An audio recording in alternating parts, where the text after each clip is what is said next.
আসসালামু আলাইকুম রহমতুল্লাহি ওবরকাতুহু। সম্মানিত দর্শক, আমাদের সেনাবাহিনী, বিশেষত সশস্ত্র বাহিনী অর্থাৎ বিমান বাহিনী, নৌবাহিনী এবং স্থলবাহিনী, সেনাবাহিনী, এই তিনটি বাহিনী নিয়ে দেশি এবং বিদেশি চক্রান্ত শুরু হয়েছে, নজিরবিহীন চক্রান্ত। এবং এই চক্রান্ত আজকে নয়, স্বাধীনতার সময় থেকে চক্রান্ত চলে আসছে। যখন পাকিস্তান জমানা ছিল, তখন যে পাকিস্তান সেনাবাহিনী, সে সেনাবাহিনীতে বাঙালির যে অংশগ্রহণ একেবারে সীমিত পরিসরে ছিল। আবার যখন স্বাধীন বাংলাদেশ হলো, স্বাধীন বাংলাদেশে বঙ্গবন্ধুর যে জমানা, সেই জমানাতে সেনাবাহিনীর মধ্যে একটা নিদারুণ অপপ্রচার শুরু হয়ে গেল যে ভারত চাচ্ছে না যে বাংলাদেশে একটা শক্তিশালী সেনাবাহিনী থাকুক।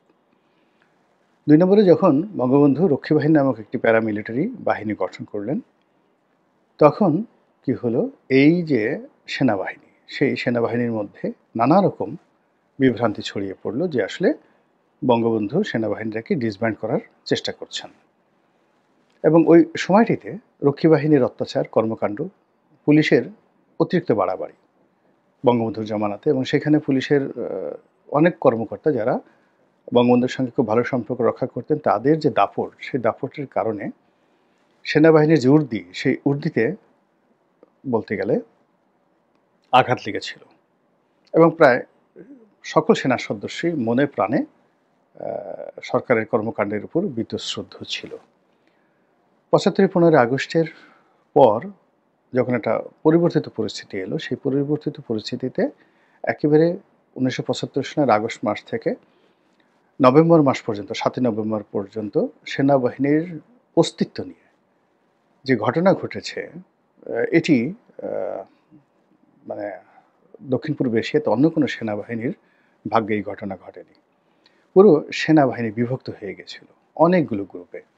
বঙ্গভবন কেন্দ্রিক খন্দকার মোশতাকুর অনুগত একটা গ্রুপ, সাবেক সেনা কর্মকর্তা এখন যেভাবে রাওয়াতে বসে ইকবাল করিম ভূঁইয়াদের নেতৃত্বে একটা গ্রুপ খুব তৎপর, ঠিক ওই সময়টাতে কর্নেল ফারুক, কর্নেল রশিদের নেতৃত্বে একটা গ্রুপ ভীষণ রকম ক্ষমতাধর হয়ে পড়েছিল, যারা সেনাবাহিনীতে ছিল না কিন্তু বাইরে থেকে চালাচ্ছিল।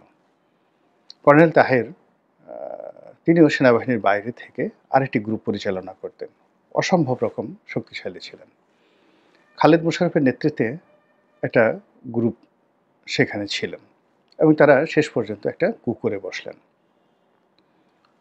এর বাইরে বিমান বাহিনীতে একটা গ্রুপ তৈরি হয়ে গেল, যারা সেনাবাহিনীকে সরাসরি চ্যালেঞ্জ করলো, এবং এই বিমান বাহিনীর এই গ্রুপটি বঙ্গভবনে বোমা ফেলানোর জন্য, ডাইরেক্ট অ্যাটাক করার জন্য তারা রীতিমতো মেন্টালি প্রস্তুতি নিয়ে ফেলেছিল।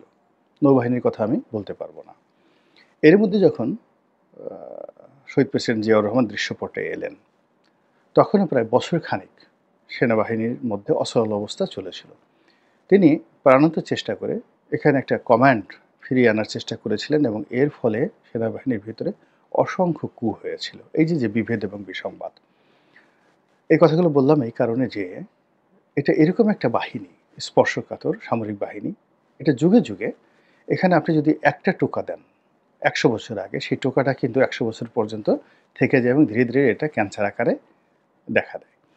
এবং এই যে জিয়াউর রহমান জমানাতে যে সকল কু হয়েছিল, পাল্টা কু হয়েছিল, যে পাল্টা কু বা কুয়ের পেছনে যেটা বঙ্গবন্ধু জমানার ফ্রাস্ট্রেশন ছিল, আবার বঙ্গবন্ধু জমানাতে যে ফ্রাস্ট্রেশন ছিল তার পেছনে মুক্তিবাহিনী, রক্ষী বাহিনী, ভারতীয় বাহিনী, আবার তারও আগে পাকিস্তান বাহিনী, তাদের থেকে এনে আবার বাংলাদেশে যারা মুক্তিযুদ্ধ করেছে, যারা করেনি, এই সকল বিভেদগুলো আবার দেখা গেল যে যখন জিয়াউর রহমান সাহেব তিনি শহীদ হলেন, জাস্টিস সাত্তার ক্ষমতায় আসলেন, এরশাদের নেতৃত্বে সেখানে একটা বিরাট কু হয়ে গেল। এবং এরশাদের জমানাতে যখন কু হলো, সেই কু হওয়ার ফলে এরশাদ খুব, যাকে বলা হয়, চতুরতার সঙ্গে তিনি মুক্তিযুদ্ধপন্থী যারা সেনা কর্মকর্তা, তাদেরকে সেই শহীদ প্রেসিডেন্ট জিয়াউর রহমানের হত্যাকাণ্ডের সঙ্গে সম্পৃক্ততা রয়েছে এই অছিলায় করে সেনাবাহিনীর ভিতরে যে অভিযান চালালেন, এতে অনেক মেধাবী, অনেক যোগ্যতর সেনা কর্মকর্তা ফাঁসির কাস্টে ঝুললেন, অনেকে চাকরি হারালেন। এই হলো তাদের যে একটা পার্মানেন্ট ড্যামেজ শুরু হয়ে গেল এরশাদ জমানাতে। দ্বিতীয় তাদের যে ড্যামেজ, সেই ড্যামেজটা হলো এরশাদ সেনাবাহিনীকে ব্যবহার শুরু করলেন রাজনৈতিক কর্মকাণ্ডে তার ব্যক্তিগত অভিলাষ পূর্ণ করতে এবং এই কাজ করতে গিয়ে তাদেরকে লোভ দেখালেন, নারী দিয়ে লোভ দেখালেন, পদ পদবি দিয়ে এবং অর্থ দিয়ে। সারা বাংলাদেশে যে সেনা শাসন শুরু হলো প্রথম দিকে, যে সকল মার্শাল ল কোর্টগুলো তিনি গঠন করে দিলেন, সেখানে যাচ্ছে তাই হওয়া শুরু করে দিল। যে সকল কর্মকর্তারা মেজর র্যাঙ্কের একটা ডিস্ট্রিক্টের চিফ মার্শাল অ্যাডমিনিস্ট্রেটর হিসাবে তারা দায়িত্ব পালন করতেন এবং সেখানে যে নয়েস হয়, যদুমধু যা কিছু হয়েছে, এটা পুরো সেনাবাহিনীর যে স্ট্রাকচার সেটাকে নষ্ট করে দিয়েছে। ফলে ডিজিএফআই, তারপরে শেষে সেনা গোয়েন্দা এবং সেনাবাহিনীর যে ইমেজ, এটি মারাত্মকভাবে মানে লোপ পেয়েছে। পরবর্তীতে যখন 91-এর একটা পরিবর্তিত পরিস্থিতি এলো, সেটা কিন্তু উন্নয়ন ঘটেনি। সেটা উন্নয়ন ঘটেনি, এর সাথে যে সেই যে প্রিভিলেজগুলো, সেই প্রিভিলেজগুলো আরও বাড়লো। সেনাবাহিনীকে আরও সুযোগ দাও, আরও ক্যান্টনমেন্ট করো, ট্রেনিং দেওয়ার পরিবর্তে তাদেরকে টাকা দাও, তাদেরকে জাতিসংঘে পাঠাও, সব মিলিয়ে তাদের সুযোগ সুবিধা বৃদ্ধি করতে গিয়ে তাদের দক্ষতা এবং অভিজ্ঞতা কমিয়ে দেওয়া হলো এবং তাদেরকে ইফেক্টিভ একটা সেনাবাহিনী বা দক্ষ সেনাবাহিনীর পরিবর্তে একটা রাজনৈতিক দলের অনুগত সেনাবাহিনী করার যে চেষ্টা, এটা শেখ হাসিনার জমানাতে এসে বটবৃক্ষে পরিণত হয়ে গেল। এবং 2009 থেকে একেবারে 25 পর্যন্ত এই সেনাবাহিনীতে যা কিছু আওয়ামী লীগ করেছে, এ সবই কসমেটিক ডেভেলপমেন্ট। ভালো ভালো হেলিকপ্টার, ভালো ভালো গাড়ি, ভিতরে অসম্ভব সুন্দর সুন্দর রাস্তাঘাট, সুযোগ সুবিধা, তারপর শেষে জলসিঁড়ি আবাসিক প্রকল্প, মিরপুর ডিওএইচএস, এরকম অসংখ্য সুযোগ সুবিধা তাদেরকে দেওয়া হলো এবং সেনা কর্মকর্তাদেরকে পুলিশের চাইতেও আরও যাকে বলা হয় আওয়ামী লীগের জন্য ইফেক্টিভ করার ক্ষেত্রে তারা এখানে দলীয় রিক্রুটমেন্ট বানানোর চেষ্টা করলো। কে আওয়ামী লীগ পরিবারের সন্তান, কার সঙ্গে আওয়ামী লীগের আত্মীয়তা আছে, তো এই সমস্ত দেখে বিবেচনা করে করে যাদেরকে নিয়ে আসা হলো সম্মুখ সারিতে,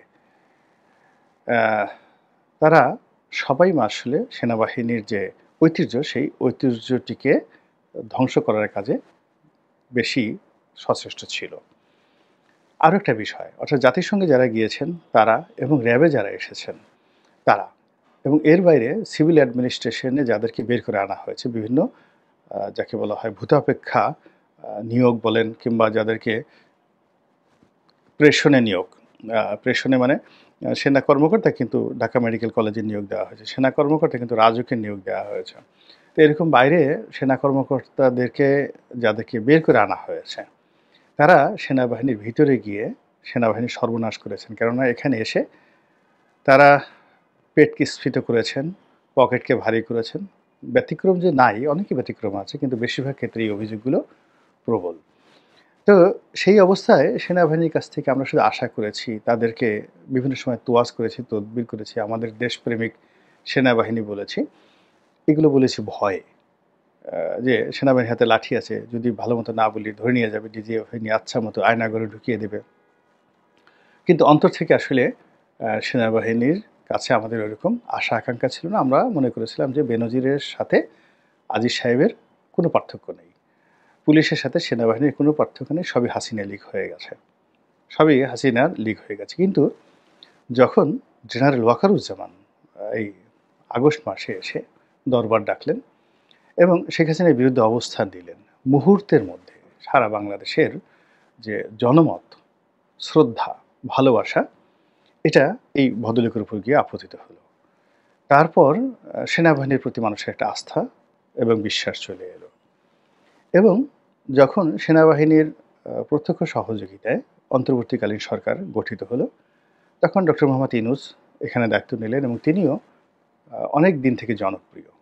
তিনি যখন নোবেল পুরস্কার পেলেন, সেই সময় থেকে আজ অবধি তার যে মান, সম্মান, জনপ্রিয়তা দেশ থেকে দেশান্তরে ছড়িয়ে পড়েছে।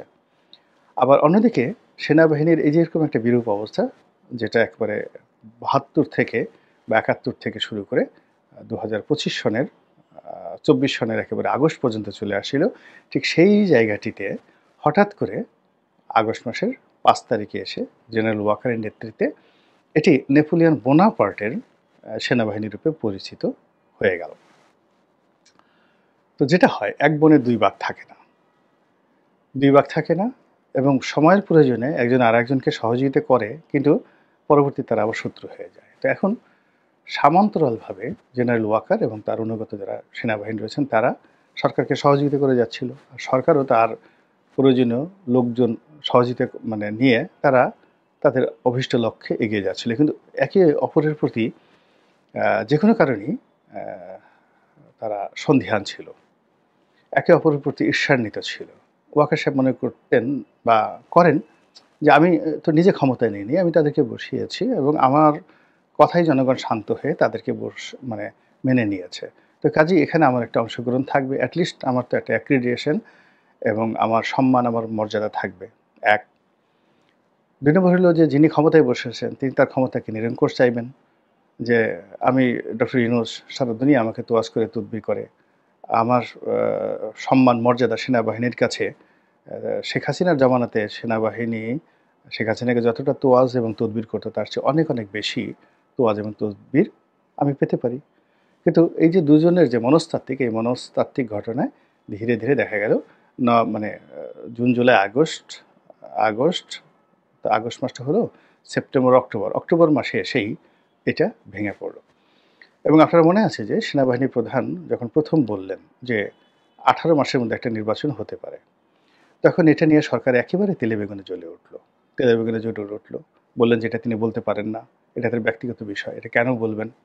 এবং প্রথম ধর্ম উপদেষ্টা, যিনি একেবারে শান্তশিষ্ট মানুষ, তিনি একেবারে সরাসরি সেনাবাহিনী প্রধানের বিরুদ্ধে বক্তব্য দিলেন সেই 2024 সনে। ওই যে শুরু হতে হতে এখন এমন একটা পর্যায়ে চলে এসেছে, আমরা প্রকাশ্যে অনেক কথা বলছি, কিন্তু আমরা নিজেরা যে কথাগুলো বলছি সেই কথাগুলো আমরা প্রকাশ করতে পারছি না। আমাদের সবার মনের মধ্যে একটা হিসাব আছে এবং সেই হিসাবে আমরা আলটিমেটলি কিছু একটা চাচ্ছি, তারপরে আমরা কিছু একটা ভয় করছি, আমরা কিছুর আশঙ্কা করছি, আমরা কাউকে উপরে স্থান দিচ্ছি, কাউকে নিচে স্থান দিচ্ছি। আমরা মনে করছি যে এই লোক যদি একটা চড় মারে ও টিকবে না, আমরা মনে করছি এই লোক যদি একটা ধাক্কা মারে ও টিকবে না, কিন্তু কে টিকবে না, কে করবে না, এই কথাগুলো কিন্তু আমরা বলতে পারছি না। আমরা স্পষ্টত ভাবি ক্যান্টনমেন্ট, উত্তরপাড়া সেনাবাহিনী এবং যমুনাতে যারা বসবাস করছেন এবং যমুনাতে যারা কাজ করছেন তাদের মধ্যে যে মনস্তাত্ত্বিক যে যুদ্ধটা শুরু হয়ে গেছে ইতিমধ্যে, এই মনস্তাত্ত্বিক যুদ্ধ যে শেষ পর্যন্ত মনস্তাত্ত্বিক যুদ্ধ থাকবে না, এটা নিয়ে আমরা দেশে শতকরা 99.99% লোক আমরা আতঙ্কিত। এই মুহূর্তে বাংলাদেশে 0.001% লোকও নেই যারা মনে করছেন যে একটা শান্তিপূর্ণ নিষ্পত্তি হবে, সব কিছু স্বাভাবিকভাবে চলবে রাজনৈতিক সরকারের মতো করে, তারপর ডিসেম্বরে বা জুন মাসে একেবারে সুন্দর মতো পোলাও কুরমা খেয়ে একটা নির্বাচন হয়ে যাবে, আর নির্বাচনের পরে জনগণ খুশি মনে যাকে ভোট দিবে এবং সেই ক্ষমতায় চলে আসবে। এরকম একটা শান্তিপূর্ণ পরিবেশ এবং পরিস্থিতি নিয়ে দেশের 0.01% লোকও স্বপ্ন দেখতে পারছে না।